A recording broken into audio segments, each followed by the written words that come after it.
Rede Meio Norte apresenta João Cláudio em Casa.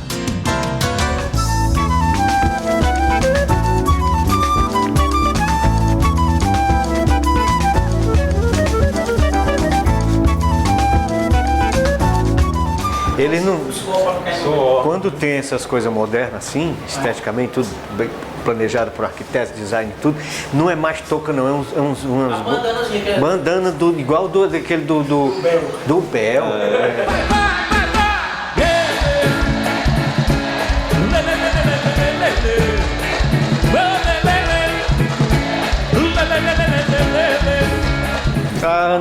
Eu tenho um trauma de dentista. Quando eu era criança, já tinha um trauma de dentista. Porque o que aconteceu comigo? O meu dentista era do NPS.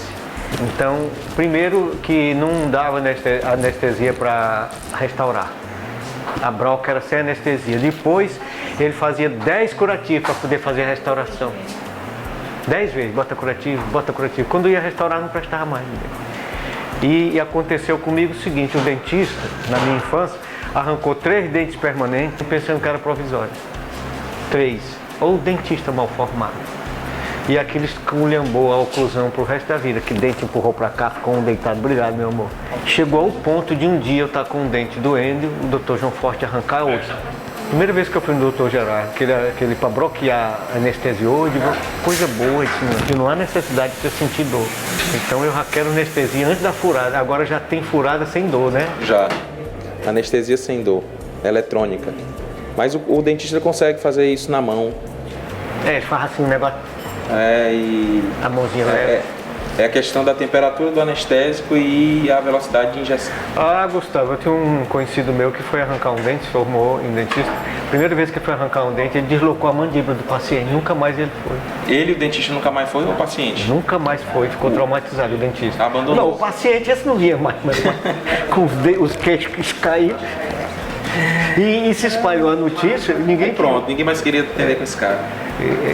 É possível isso? É possível. E a truncular, quando é para dar?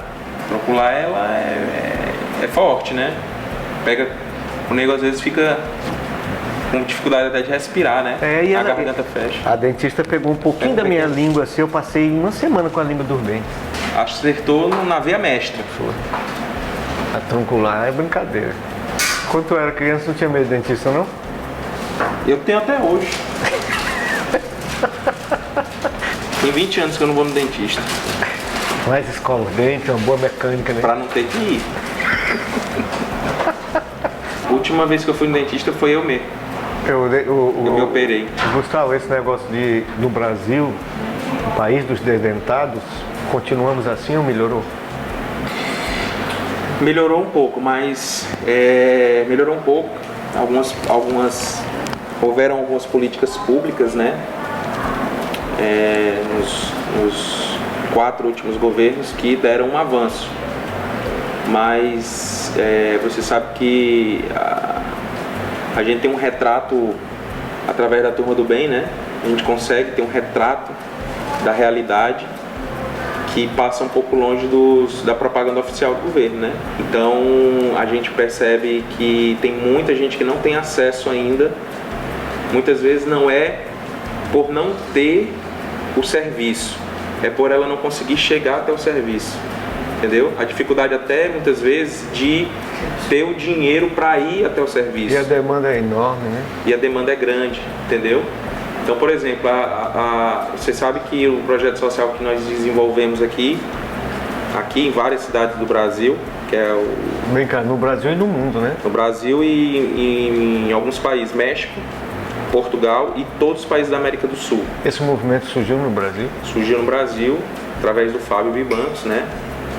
Fundou a ONG Turma do Bem. Isso já tem 13 anos. E então a gente percebe que através desse projeto, muitas crianças que recebem, jovens que recebem a carta em casa para ser beneficiário, indicando qual dentista que ela deve ir, e esse dentista vai atender no seu consultório gratuitamente durante toda a infância e juventude dela, ou seja, ela entra no projeto aos 11 e sai só aos 18. Então o dentista, ele vai fornecer tudo que ela precisar em termos de odontologia nesse período, né? E muitas vezes esse jovem, ele descontinua o tratamento, ele vem a primeira, a segunda e depois às vezes não vem mais porque não tem condições, eles moram muito longe, os consultórios geralmente desses dentistas são no centro, aqui na zona leste ou às vezes até nos bairros de Seu. A gente tem dentistas, Teresina, se não me engano, são 130 e poucos dentistas voluntários nesse momento. Isso varia, porque às vezes a gente consegue cadastrar novos, tem uns que pedem para sair. Nesse movimento de vocês já tem tudo isso? Tem. Já teve mais. Teve mais? Teve mais. A gente chegou quase a 200. Depois da crise aí, alguns pediram para sair, tem isso. Mas, Gustavo, antes de você conhecer esse trabalho do dentista do bem, você já era, né, um dentista do bem. Você já tinha uma cota de assistência social sua que ninguém sabe que você... Eu mesmo. Você é o que eu chamo de PSF. Inclusive muita gente que eu mandei pra cá antes disso. Quer dizer... É o que a gente chama de PSF, brincando aqui, né? Paciente sem futuro. Mas é uma brincadeira. Quando eu vou no dentista, que eu ia no dentista, um pro lado era um, outro pro lado era outro, de baixo era um. Eu era dentista do João, aliás, sou dentista do João, só da arcada superior.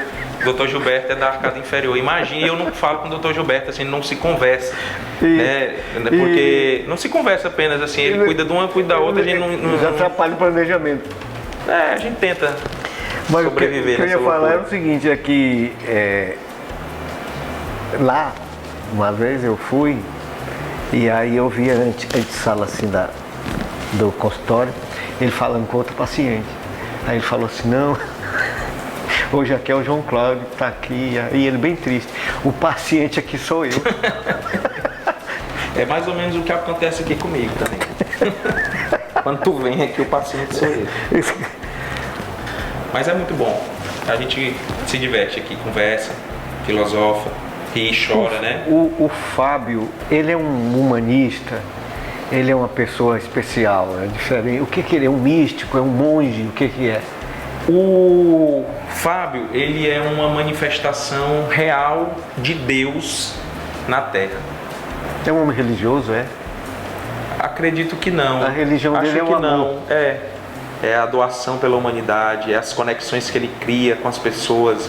Ele é um cara que, se ele sabe que alguém tem um problema, muitas vezes silenciosamente ele cria meios daquele problema ser sanado, ser resolvido, com as milhares de conexões que ele tem, não só no Brasil como no mundo inteiro. Então acho que assim, a definição dele, quem melhor deu para mim foi o Adelino. O que é o Fábio? O Fábio é uma manifestação real de Deus no planeta Terra, assim. É a face de Deus. Quando você olha para ele, a gente vê a face de Deus, a gente sente Deus. O sonho é não precisar a ONG existir mais. A Turma do Bem não precisa mais existir, não tem sentido existir, porque o problema pública absorveu, assume a saúde bucal dos brasileiros, da América Latina, que as pessoas possam ir ao dentista e tratar seus dentes como se isso não fosse uma parte do corpo das pessoas e como se não precisasse de dentista para viver. E fazendo os outros rirem. E chorar também. Ele me fez chorar muito antes de ontem. Ele fez uma palestra, a gente está no Sorriso do Bem, né? Nesse momento. É um evento que acontece todos os anos, há muitos anos, há mais de 10 anos, onde ele, uma vez por ano, reúne todos esses dentistas voluntários para fazer uma espécie de prestação de contas do que a gente fez no último ano e para projetar o ano seguinte, né? E lá na palestra dele, desse ano, ele realmente fez a gente chorar muito, porque ele contou histórias muito doloridas, muito dolorosas para ele e para a ONG e histórias dos beneficiários, que recentemente, alguns que foram assassinados, enfim, histórias muito difíceis. Então ele faz a gente rir o tempo todo, mas chorar muito, de alegria e de tristeza. Ele é professor, Não, ele não, nesse momento não mais, ele já foi. Você sabe quando eu conheci o Fábio, que eu achei que ele era, né? Sim, você achou que ele era Gandhi. Eu Gandhi, fisicamente, inclusive, eu digo, não, esse homem é pacifista, humanista, ele tem uma quietude de um budista. Agora eu vejo a sensibilidade... E uma aparência também, né? Com Gandhi, né? Agora eu vejo a sensibilidade de se preocupar com uma coisa, porque esse aspecto estético não é só no mundo de hoje, não, é fundamental. para a construção do ser, da psicologia do ser, o sujeito se sentir bonito, querer ser bonito, ir atrás. O sorriso, que é uma coisa que encurta de qualquer distância, desarma qualquer pessoa. Você não tem um sorriso. É a coisa que mais pode destruir uma autoestima de uma pessoa é a falta de dentes. Sem dúvida, né? Sem dúvida. Porque ela pode não ser bonita, mas se ela tiver um sorriso bonito, né? Ela já... E a pessoa se preocupa com isso. E vai lá, talvez a região que mais precisa disso é o Nordeste, né? Com certeza. Com certeza, com certeza. Você sabe que a Nordeste é a nossa carência em tudo, a carência alimentar, carência educacional, carência econômica, mais do que outras regiões, né? O Norte e o Nordeste. Educação, saúde e, sem dúvida, a saúde bucal. Essa que fez o Brasil se intitular de o país dos desdentados, 20 milhões de pessoas totalmente sem dentes. Mas antigamente era status, culturalmente, uma chapa. Pedro II, todo mundo tinha chapa. Quando a pessoa completava 15 anos, o pai perguntava logo, quer uma festa, uma viagem ou uma chapa? Fazia achar o seguinte, fulano de tal tem condição de ir no dentista, tirou todos os dentes. Eu, pelo menos, quando eu fiz... uma chapa que era caro. Eu fiz as minhas primeiras restaurações caras, boas, com o Dr. Gerardo, ele fez tudo de ouro, metal, aquele metal dourado. Eu achava aquilo lindo. Quando eu fui num dentista assim, coisa horrível, tem que arrancar tudo isso. A odontologia evolui tanto que tudo aquilo que a gente faz já chega uma coisa melhor, mais esteticamente perfeita, que você diz, não, isso aqui tem que mudar e tal. A odontologia ela é muito excludente, né, João? Ela exclui as pessoas. Não a odontologia, mas o sorriso, a falta de um sorriso é excludente. E a própria odontologia, ela trata essa exclusão das pessoas sem dentes, excluindo mais ainda, por ser cara, por ser inacessível para a maioria das pessoas. Então, ao invés de resolver o problema da exclusão que a falta de um dentes estragados promove, ela piora isso, ao tornar inacessível, né? Mais inacessível ainda, se torna mais excludente ainda. Qual é a importância dela no consultório, da assistente? O dentista, ele não consegue trabalhar só com duas mãos. O dentista, para ele trabalhar sozinho, ele teria que ter mais duas mãos atrás aqui, né? Como Deus não criou nenhum ser humano ainda que venha com 4 braços, a gente precisa dos braços de um assistente, né? Ou seja, não há, na minha opinião, uma odontologia como deve ser feita, né? Embora no começo muitos profissionais comecem a atender sozinhos, porque às vezes não tem condições para ter um atendente, eles vão se virando. O dentista, ele é muito artista, viu, João? Nós temos isso em comum. O Pio XII dizia, tem que ter a destreza de um artista, a precisão de um cirurgião e a paciência de um monge. Isso. Eu ainda vou mais ainda. Eu acho que um dentista é um trabalho braçal, porque força muita coluna, força muito corpo e também uma coisa fantástica e dificílima, porque cada paciente é um universo. Então você não vai cuidar só da boca, você está sendo um pouco psiquiatra, psicólogo também, né? Uma então, vantagem. É uma máquina de moer, gente. E a assistente pega tudo isso, né? Pega. Se ela quiser sair daqui e botar o consultório dela, ela já sabe. Ela bota. Ela sabe. Se der um título, ela monta o consultório. Se der o CRO, né? Nunca tem assim uma batida de frente? Tem, o tempo todo. Mas o amor tá acima de tudo, a gente se ama. Tem dia que ela chora? Chora. Chora, mas ela é guerreira. Ela chora só no dia do salário? Não, nesse dia ela sorri.